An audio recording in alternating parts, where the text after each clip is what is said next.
파리 올림픽이 끝났죠.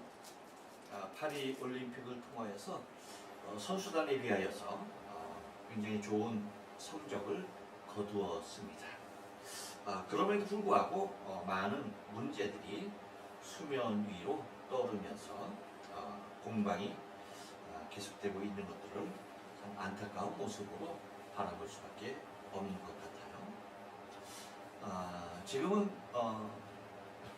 그 배드민턴의 안세영 선수의 발언으로 인하여서 배드민턴계가 정말 이제 혁신을 하지 않으면 안 되는 지경이 있고 언론의 지탄의 대상이 되고 있지만 사실은 그 전에 이미 더 큰 문제가 있었죠.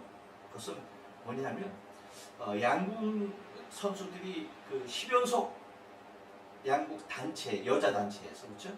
10연속으로 금메달을 차지한 거 하면 여러분들은 다 아실 거예요. 굉장한 일이죠.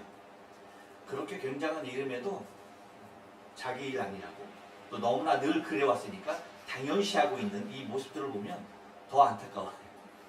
굉장한 일입니다, 사실. 그 자리를 10회 연속 그렇게 자리를 지킨다는 게 결코 쉬운 일이 아니고 그것도 무엇으로? 금메달로. 그런데 사실 양궁만큼이나 또 많은 국민적 기대를 가졌던 것이 뭐예요? 사실은 축구죠. 그렇죠? 축구인데 축구는 이제 10연속 금메달이 아니라 은메달도 아니고 동메달도 아닌 뭐였습니까? 출전이었어요. 출전. 10회 연속으로 이제 올림픽에 출전하느냐 못하느냐 그 관건이었는데 결국은 뭐 했습니까? 출전하지 못했어요. 그러니까 양궁에서 10연속 금메달을 이뤘던 것이 얼마나 대단한 일인지 알 겁니다. 그러니까 그 큰 기대를 가졌던 국민들은 어떻게 되는 거예요? 난리가 난 거죠. 왜? 10회 연속, 그러니까 9번을 무난하게 그냥 올림픽에 다 가서 그냥 축구를 했어. 뭐 메달과는 상관없이 출전해서 뭐 열심히 했어요. 그러니까 얼마나 큰 기대가 있겠어요. 근데 가장 화려한 선수들의 명단을 가지고도 이루지 못했던 것이죠. 그러니까 거기에 대한 그 축구협회에 대한 지탄이 이루 말할 수 없었습니다. 그래서 계속 축구협회를 향하여서 날선 비판의 글들이 일어났고 개혁해야 한다는 모습들이 주장되어 있었죠. 근데 아주 지금은 축구협회가 한숨 났죠? 무엇 때문에? 배드민턴 협회 때문에. 배드민턴 협회가 그냥 입방아에 오르면서 축구협회는 그냥 싹 들어갔어. 그러니까 얼마나 그냥 좋아하겠어요. 하지만 그런 모습을 보면서 참 안타까운 모습들이 있어. 배드민턴에서도 마찬가지로 금메달 따는 거 쉬운 일이 아니에요. 근데 그 안세영 선수가 금메달을 따기까지 그가 참고 금메달을 땄던 이유가 너무나 서글퍼. 여러분, 내가 금메달을 따기 위해서 노력하고 수고하고 애쓰고 사실 보통 사람들은 모르는 그러한 훈련이거든요. 감히 체험하려면 체험할 수도 없고 이겨내려면 이겨낼 수도 없는 그런 훈련의 과정입니다. 근데 그 과정을 그 어린 선수가 자신이 겪었던 불이익 그리고 자신이 앞으로도 겪어야 할 그러니까 자신의 어떠한 꿈을 이루기 위해서 나라를 위한 어떤 그런 거창한 꿈은 아니어도 자신의 어떤 개인적인 명예 어떤 그런 꿈이 아닌 그것을 위한 노력과 금메달이 아닌 자신에게 얽혀있는 그런 어떤 한이나 그렇죠? 어쩌면 불이익 그리고 또 그런 것을 위하여서 그런 것에 대하여서 내가 발언하기 위해서 나는 악착같이 금메달을 따게 되었다라고 하는 어떤 그런 동기 그리고 그것을 성취하는 과정이 여러분 너무나 마음 아픈 거 아닙니까? 그렇지 않아요? 그러니까 그가 맺었던 어떤 선수와 협회와의 계약은 사실 누가 보더라도 이거는 합당한 계약이 아니죠. 거의 노예계약과도 같은 그러한 계약을 맺고 그렇게 운동을 해왔고, 그래서 내가 금메달을 따는 이유가 내 말에 힘을 실기 위해서, 내 말에 누군가가 많은 사람들이, 더 많은 사람들이 귀를 기울여 주기 위하여서 그렇게 노력하고 눈물을 흘리며 정말 피땀을 흘리면서 노력해 왔다는 것 자체가 너무나도 안타까운 모습이 아닐 수가 없고, 그럼 여러분, 우리가 나비 효과라는 거 잘 아시죠? 나비 효과는 다른 것 아니에요. 저 아마존 그 밀림 숲에 나비 한 마리, 여러분 나비 한 마리가 뭔 힘이 있겠어요? 나비 한 마리가 날개짓을 날리기 위해서 날개짓을 한번 탁 한 거야. 근데 이 영향이 여기 미치고 저기 미치고 막 미치다 보니까 그것이 어디까지 가는 거예요? 저 북미로 가서 허리케인으로 바뀌는 거예요. 엄청난 위력을 가진, 힘을 가진 허리케인, 그 회오리 바람으로 바뀌는 거죠. 그 엄청난 태풍으로 바뀐다는 거죠. 예수님께서 그 참새 2마리가 한 아시리온에 팔리는 그러한 말씀을 하셔요. 근데 그 말씀의 요지는 뭐냐면, 참새 아무도 신경 쓰지 않는다는 겁니다. 굉장히 허찮은 거예요. 근데 그 참새 2마리가 한 아시리온에 팔리는 것, 이거 뭐 그냥 그 당시 그것이 그냥 통상 가격이 그냥 너무나도 자연스럽게 일어나는 거, 아무것도 아니라는 겁니다. 하지만 거기에 대해서 예수님께서 뭐라고 말씀하시는 거니? 그러나 너희 아버지께서 허락하시지 아니하시면 그 하나라도, 그 참새 두 마리가 한 아시온에 팔리는 그 참새 한 마리라도 땅에 떨어진다? 떨어지지 않는다? 땅에 떨어지지 않는다 라고 말씀하시는 거예요. 이 말은 종합적으로 다 말하면 뭐냐면, 우리가 생각하듯이 그냥 우연히 되는 일은 없다는 뜻입니다. 아무리 작은 일이라 할지라도, 아니 아무리 작은 일임에도 불구하고 거기에는 반드시 무엇이 있다는 거예요? 하나님의 뜻이 있다는 겁니다. 여러분, 그렇다고 한다면 한번 생각해 보세요. 아까까지만 해도 멀쩡히 말을 하던 사람이 갑자기 나타나더니 아무 말도 못해.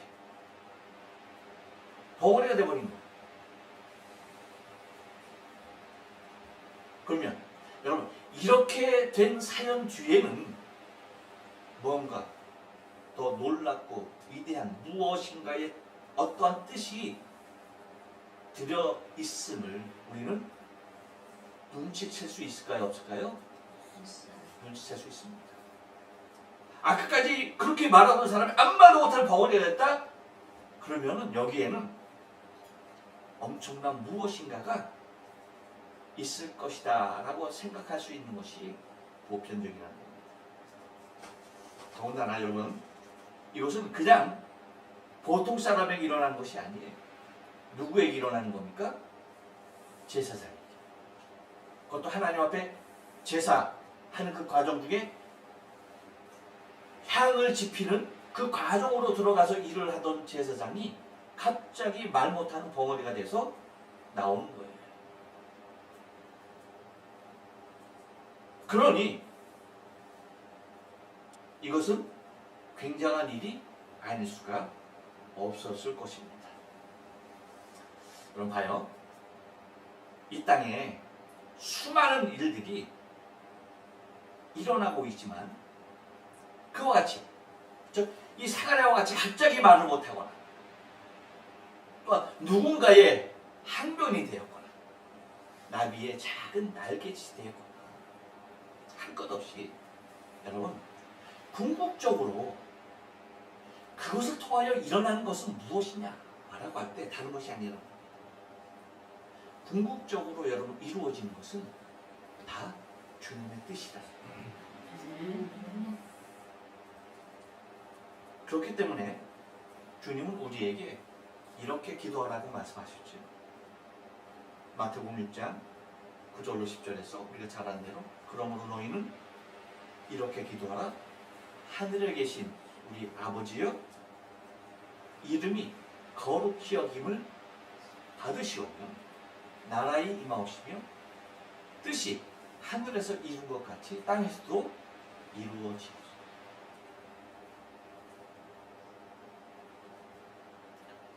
이와 같이 여러분, 우리가 이 땅 위에 이루어지기를 바라며 기도하는 것은 주님의 뜻입니다.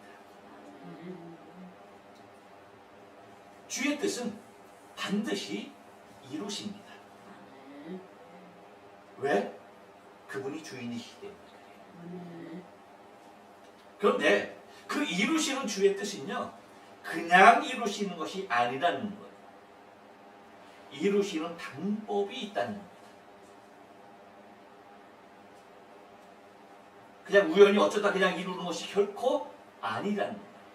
반드시 하나님은 당신의 그 뜻을 이루시기 위하여서 사용하시는 방법이 있다는 거예요. 오늘 본문은 우리에게 그것을 잠깐 보여주고 있는 것을 바라보게 되는데, 함께 이루신 그 주의 뜻을 어떻게 이루어지는지 바라보면서 상고하면서 은혜 나누길 원합니다. 여러분, 이루시는 주의 뜻은요, 반드시 이루시는데 한번 따라서 합니다. 사람의 말에 있지 않습니다. 사람의 말에 있지 않습니다. 네, 여러분 20절 상반절 말씀 읽어봅니다. 시작. 보라, 이 일이 되는 날까지 내가 벙어리가 되어 능히 말을 못하리니 이는 내 말을 내가 믿지 아니하거니와 라고 말하고 있고요. 22절 다 같이 읽겠습니다. 시작. 그가 나와서 저희에게 말을 못하니 백성들이 그 성소 안에서 이상을 본 줄 알았더라. 그가 형용으로 뜻을 표시하며 그냥 벙어리대로 있더니.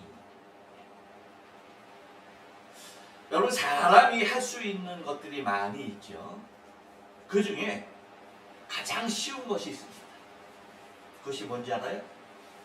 사람이 할 수 있는 것 중에 가장 쉬운 게 뭔지 아십니까? 여러분 어떻게 눈치도 없어? 없는 게 뭐 여러 가지가 있는데 그 중에 하나가 눈치야? 뭐예요, 여러분? 여러분 그냥 겸손해서 아무 말도 안 하는 거죠. 말인지도 알고 있어도 말 안 하는 거죠. 여러분, 가장 쉬운 것, 가장 쉬울 뿐만 아니라 가장 결정적으로 영향을 미치는 것이 있습니다. 그것이 뭐예요? 말입니다. 말만큼 쉬운 게 있어요, 없어요? 없어. 근데 말만큼 결정적인 힘을 발휘하는 게 있어요, 없어요? 뭐가 있어요? 말보다 더 힘을 발휘하는 게 뭐가 있어? 말만큼 아주 큰 힘을 발휘하는 것도 없어요. 말이 가장 쉬울 뿐 아니라 말이 가장 결정적인 순간에 가장 결정적인 일을 이루는 게 말이에요.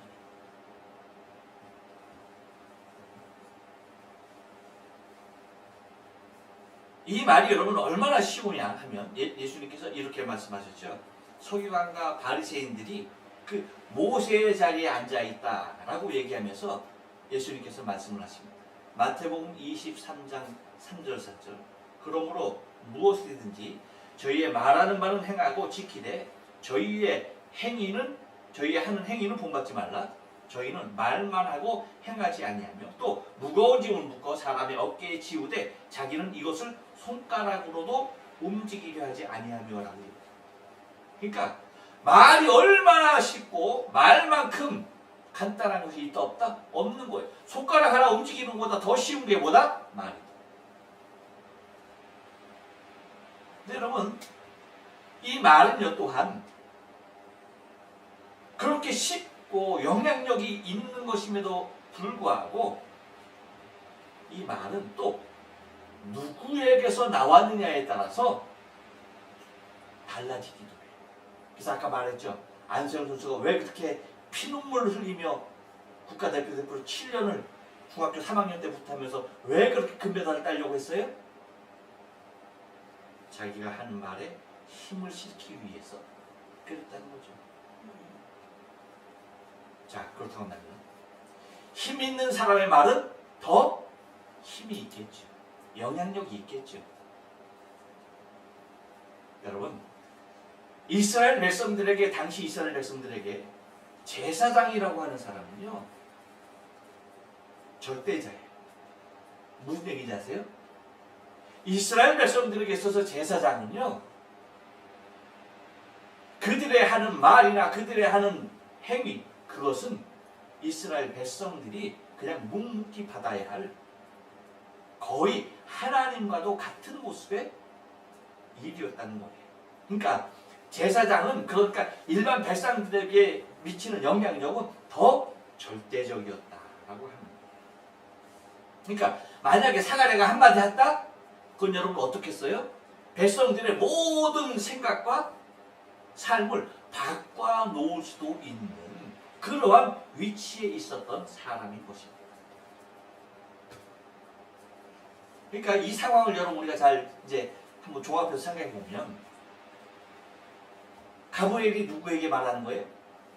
사가랴 제사장에게 말하는 거잖아요. 근데 어떤 말을 하는 거예요?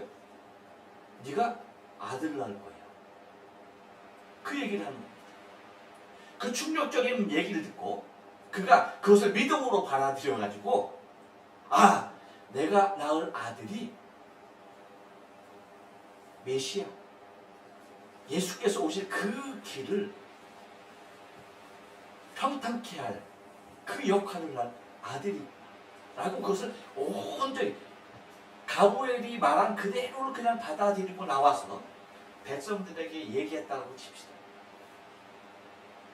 그러면 그 앞으로 있을 그 세례 요한의 길이 더 쉬울까요? 어려울까요? 쉬웠겠죠. 그런데 여러분 생각해 보세요.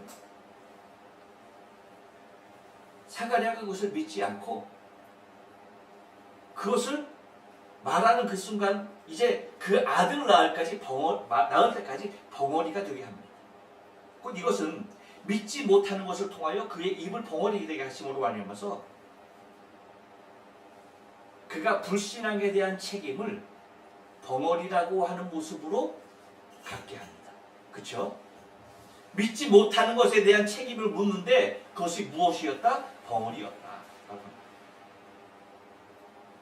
하지만 여러분, 특별히 말 못하게 되게 한 것, 말을 못하는 벙어리가 되게 한 것, 다른 모습으로도 하나님께서 그 불신앙에 대한 적절한 대가를 치르게 할 수 있었을 거 아닙니까? 그런데 무엇으로 치르게 했다? 벙어리로 치르게 했다. 그것은 그에 대한 말의 영향력 때문인 것입니다. 그가 발휘하고 있는 말의 영향력은 백성들에게 크게 좌우되는 현실이기 때문이었어요. 그런데 여러분 생각해 보세요. 사가랴가 그것을 믿지 못한 채 그냥 나와서 얘기했다고 칩시다. 왜 백성들은 지금까지 기다리고 있잖아요. 왜 안 나오느냐. 딴 때 같았으면 벌써 나왔을 텐데 다 이상한 눈으로 기다리고 있었던 거 아닙니까? 거기에 대대고 얘기하는 거예요. 야, 가브리엘이 나타나서 나한테 이런 뻥을 치고 갔어 라고 얘기하면 여러분 어떻게 했어요? 또한 아까 말씀드린 대로 가브리엘이 나에게 이런 말을 했는데 이런 일이 이루어질 거야 라고 백성들에게 얘기했으면 어땠을까요?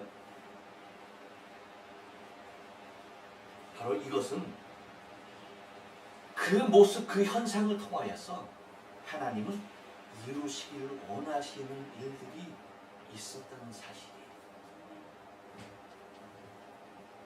그 현상을 오늘 본문을 통하여서도 잘 우리에게 비춰지고 있는데 21절에서 밝힐 것과도 같이 21절에서 뭐라고 말합니까? 이따가 다시 읽을 거지만 다시 한번 읽어보겠습니다. 시작. 백성들이 사가랴를 기다리며 그의 성소 안에서 지체함을 기이 여기더니 라고 얘기합니다. 그러니까 분향을 마치고 나올 사가랴를 모두가 다 기다리고 있었는데 그의 할 말이 백성들을 매우 궁금해 있었을 것이다 라는 거예요. 그러니까 여기에다 대고 무엇인가 그가 말을 했다라고 한다면 백성들에게 미치는 영향이 컸다 작았다? 컸었을 것이다. 그것이 믿음으로 인한 긍정적인 것이 되었던 불신앙으로 인한 부정적인 것이 되었을진정 어떤 것이 되었든지 백성에게 미칠 영향은 컸다 작았다? 컸다. 그런데 여러분 여기에서 왜 벙어리가 되게 했느냐라고 했을 때의 가장 중요한 것은 다른 것이 아니에요. 만약에 그렇게 말을 했었다고 한다면 어떤 일이 나중에 일어나냐 하면요. 봐요. 긍정적인 면을 한번 말해볼까요? 내 아들이 주의 길을 예비하는 자가 될 거야 라고 얘기했을 때 그 말은 여러분 나중에 어떤 일이 될까요? 그 말 때문에 이루었다는 사실로 인식하게 된다. 주의 뜻 가운데 이루어졌다는 것이 아니라 그의 말 때문에 그렇게 되었다라고 생각하기 되게 쉽다는 거예요. 이주전인가요?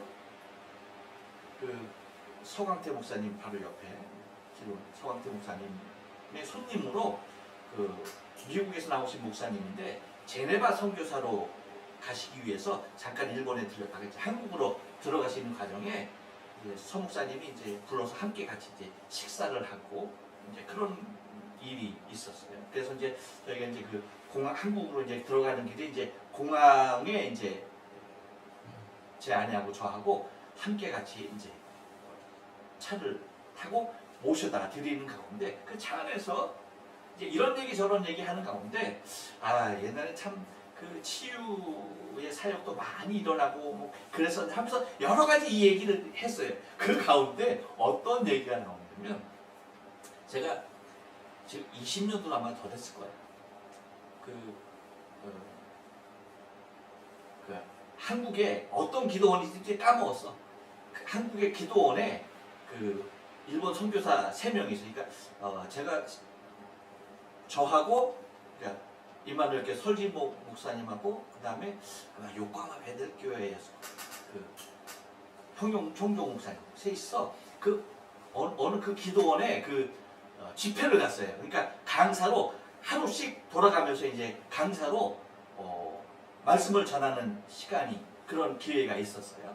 근데 제가 이제 말씀을 전하고 이제 끝났어요. 결국 이제 여러분에게도 말씀을 드렸을 거예요. 그리고 이제 나가려고 하는데 나이 드신 한 분이 아마 여기 계신 분들보다 다 나이가 더 높았어요. 우리 권사님보다 나이가 많았어요. 그분이 나를 붙잡고 하는 말이 나가려고 하는 나에게 하는 말이 목사님 기도 좀 해주세요 하는. 근데 그 기도가 뭔지 아세요? 눈을 좀 보게 해달라고 하는 기도. 어떤 기도? 눈을 보게 해달라. 눈을 내가 보지 못하니까 보게 해달라고 그렇게 나한테 기도를 요청합니다. 제가 어떻게 생각을 했겠어요? 이게 사실 내가 기도해서 뭐 나을 것 같지도 않고 그것도 지금까지 그냥 살아오셨는데 뭐 그러니까 그렇게 마음 먹었는데 기도해 달라고 하니까 기도해 줘야 돼요, 말아야 돼요? 해줘야죠. 근데 사실은 나는 그분이 눈을 뜨게 될 거를 믿고 기도한 건 절대 아니야. 그냥 예수 이름으로 기도한 것 뿐이야. 그러고 나서 기도하고 왔어요. 그런데 얼마 후에 설지모 목사님 사모님이 아유 만나게 됐어. 사모님은 아유 눈 뜨게 하신 목사님 그러시는 거야. 응? 뭔 얘기예요? 그랬더니 그때 기도하지 않았 했죠. 그 양반이 눈을 뜨고 나서 일본 선교사님이 나의 눈을 뜨게 했는데 꼭 한번 만나고 싶은데 하면서 찾는다는 거예요. 그 얘기를 하는 거예요. 그래서 그 목사님 이 얘기를 했더니 그 목사님이 하는 말이 그래서 만났어요? 그러는 거예요. 아니요. 안 만났어요. 왜요? 왜 안 만났어요? 왜 안 만났어요? 그거 내가 뜨게 한 것도 아니고 내가 만나야 할 특별한 이유가 없는 거죠. 그런 일이 있었어요. 여러분 봐요. 이 말을 왜 드리냐면 그거 제가 하는 겁니까? 주님이 하신 겁니까? 주님이 한 거예요. 그런데 사람들은 뭐라고 얘기하는지 아세요? 나보고 뭐라고 그래? 눈뜨게 한 목사래. 내가 뜨게 했어요? 아니지. 그런데 사람들은 뭐라고 얘기해요? 김용수 목사가 안수해서 눈뜨게 했다라고 말해. 그래 안 그래? 그렇게 말해요. 그러니까 뭔 얘기냐면 궁극적으로 하나님이 하신 일인데, 주님이 하신 일인데 누가 한 일로 나중에 바뀐다? 사람이 한 일로 바뀐다는 거예요. 이게 무서운 거예요. 그래서 덩어리가 되게 하셨을 때의 그 이유는 다른 데 있지 않아요. 철저하게 사람의 말에 있지 않게 하기, 내 뜻을 이루는 것은 결코 사람의 말에 있지 않다는 사실을 뭐하기 위해서? 드러내기 위해서. 주님이 하신 말씀을 좀 기억해야 합니다. 마태복음 7장 22절, 23절. 그날에 많은 사람들이 나더러 주여 주여, 그죠? 많은 사람들이 나더러 주여 주여, 우리가 주의 이름으로 선지자 노릇하며. 여러분 다 외우시니까 다 같이 해봐. 시작. 주의 이름으로 귀신을 쫓아내며 주의 이름으로 많은 권능을 행치 아니하였나이까 하리니 그때에 내가 저에게 밝히 말하되 내가 너희를 도무지 알지 못하니 불법을 행하는 자들아 내게서 떠나가라 하시니. 여러분 봐요. 처음에 이 사람들이 하는 말이 누구의 이름으로 했다는 거예요? 주님의 이름으로 했다는 거예요. 주님의 이름으로 하면 주님의 이름으로 선지자 노릇도 했고 주님의 이름으로 귀신도 내쫓았다 라고 하면서 처음에는 이것이 사람의 말이다가 나중에는 사람의 일로 바뀌는 거예요. 그렇기 때문에 주님이 뭐라고 하신 거예요? 내가 널 안다 모른다? 모른다는 거예요. 그러니까 주님의 뜻을 이루시는 것은요, 이루시는 주의 뜻은요, 결코 사람을 통해서 하시지만 사람의 말에 있지 않다는 것을 기억해야 돼요. 또 하나 이루시는 주의 뜻은요, 한 번 더 따라서 합니다. 모든 백성에게 알려지는 것이 아닙니다. 21절 말씀 다 같이 읽어봅니다. 시작. 백성들이 사가랴를 기다리며 그의 성소 안에서 지체함을 기히 여기더니. 여러분, 주님의 뜻을 이루시는 것을 우리가 좀 면밀히 관찰하다 보면은 사람을 통하여서 이루신다라고 하는 것을 우리는 알 수 있습니다. 그런데 모든 사람을 통해서 하시는 것은 아닌 것을 발견하게 되어져요. 주의 길을 예비하러 오는 이 세례 요한, 그러니까 요한이 세상에 오는 이 메시아의 그 길을 예비하는 일임에도 불구하고 매우 제한적으로 그 부모인 사가랴와 엘리사벳에게 국한되었던 것을 우리는 바라보게 되죠. 아까 여러분 우리가 생각했던 것처럼 우리 생각에는 많은 백성들이 다 같이 알면은, 그렇죠? 쉽지 않겠느냐? 더 좋지 않겠느냐? 왜? 많은 사람들이 그 일에 알고 동참하니까. 그렇게 생각을 가질 수도 있지만 주께서는 당신의 뜻을 이루는 방법은 우리의 생각과는 다른 것을 알게 하시는 대목이라는 거예요.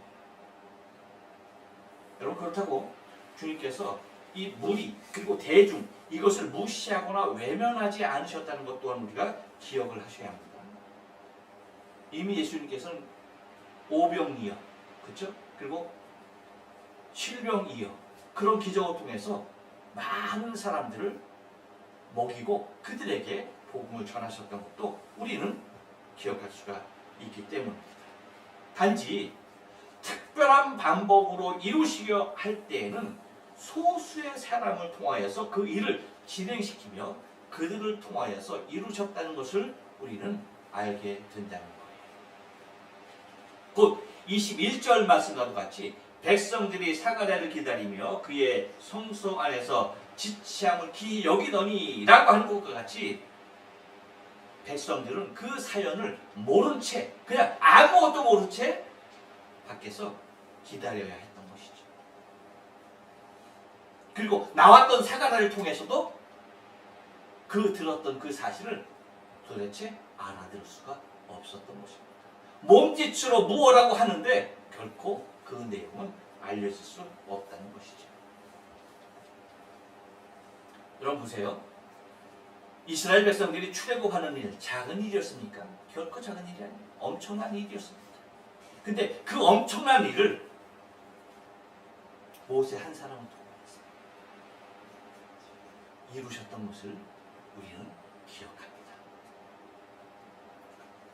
이렇듯 이루시는 주의 뜻은요, 모든 백성들에게 다 알려서 그 모든 백성들이 다 이루는 것이 결코 아니라는 사실. 또 하나 이루시는 주의 뜻은 한 번 더 따라서 합니다. 이루시는 때가 있습니다. 20절 하반절 말씀이 있습니다. 때가 이르면 시작. 때가 이르면 내 말이 이루리라 하더라. 여러분 매월 야증 내시죠? 야증 안 내요? 야증 내시. 아유 야증 안 내시는 분은 우리 김영성 원사님 한 분밖에 없을 것 같아요. 다 야증 내네. 저런 우양은 좀. 그런데 그 날이 너무 빨리 돌아온다고 여러분 생각하지 않으세요? 여러분 그래도 여유가 있나 봐. 그렇게 빨리 안 느껴지나 봐. 냈는데 돌아섰는데 또 내야 되는 거 그런 거 모르시나 봐. 여러분 왜 빨리 돌아오는지 아세요? 야증 내고 돌아섰는데 또 우리가 또 야증 낼 날이야. 왜 그렇게 야증 내는 날은 빨리빨리 돌아오는지 아세요? 모르시는구나. 역사를 얘기해줘요. 받아놓은 날이기 때문에 그렇습니다. 무슨 날이기 때문에? 받아놓은 날이기 때문에. 내가 무엇인가 해야 할 일이 정해져 있는 날들은요 너무나 빨리 옵니다. 특별히 받아놓은 날 같은 것은 빨라도 너무 빨라. 이것은 다른 것을 얘기하는 게 아니에요. 사실은 인생이 이렇게 빠르다는 거예요. 아셨어요? 무엇이 빠르다? 인생이 빠르다.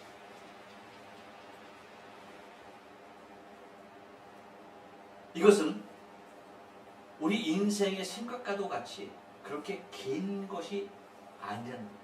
우리 인생을 살아가는 이 한평생이 그렇게 긴 게 아니라는 거예요. 너무나 순간이라는 거예요. 아까 말씀드렸던 일, 엊그제 같은 일이에요. 그런데 그것이 벌써 20년이 넘었어요. 여러분 우리가 여기 내려온 거 엊그제 같잖아요. 벌써 3년이 지났어요.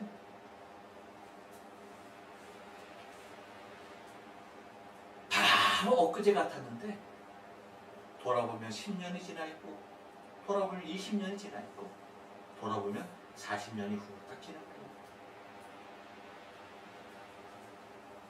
여러분 봐요. 이렇게 빠르게 지나가는 우리의 삶 가운데 주님의 이루시는 뜻이 있다는 사실이 너무나 놀랍고 감사한 일이 아닐 수 없다는 거예요. 그래 안 그래요? 정말 순식간에 지나가는 우리의 삶, 그 안에 주님께서 이루시는 뜻이 있다는 거예요. 그런데 그 일이 언제 어느 때에 직접 일어날지는 아무도 모른다는 것입니다. 단지 확실한 것은 나의 삶과 연관된 모습으로 일어난다는 거예요. 믿습니까? 여러분, 사가랴가 제사장으로서 평생의 삶을 살아가고 있는 가운데 그는 하나님의 일을 감당하는 사람으로 살아왔습니다. 하지만 그의 삶을 통하여 주님의 뜻을 이루는 직접적인 일이 일어나는 것은 그의 인생의 마지막 부분에 와서예요. 그렇죠? 성경에 말한 대로 그들은 이미 다 늙었어요.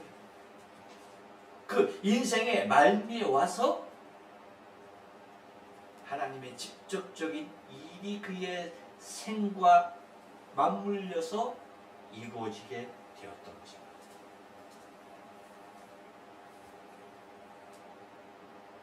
하지만 여러분, 마리아를 한번 생각해 보시겠어요?